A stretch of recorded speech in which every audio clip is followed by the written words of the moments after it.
আজকে আমরা কথা বলবো যে কোমর ব্যথায় আমরা বাসায় অথবা ঘরে কিভাবে চললে ব্যথা উপশম হতে পারে। প্রথমেই আমাদের একটা ভুল ধারণা আছে যে কোমর ব্যথা হলে শুয়ে থাকতে হয়, বেশি বেশি রেস্ট নিতে হয়। এটা আসলে ঠিক না। কোমর ব্যথায় আসলে যত তাড়াতাড়ি আপনি সচল হতে পারবেন, দৈনন্দিন কাজকর্মে ফিরতে পারবেন, অত ভালো। এক্সারসাইজ অথবা ব্যায়াম, চলাফেরা করা, হাঁটা ইত্যাদি কোমর ব্যথার জন্য ভালো। ডাক্তারের পরামর্শ ছাড়া কোনো কোমরের বেল্ট ব্যবহার না করাই ভালো।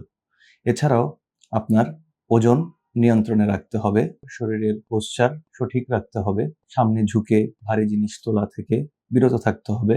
স্মোকিং যারা করেন তাদের স্মোকিং থেকে যাদের ব্যথা হওয়ার চান্স বেশি থাকে, তো স্মোকিং থেকে বিরত থাকতে হবে।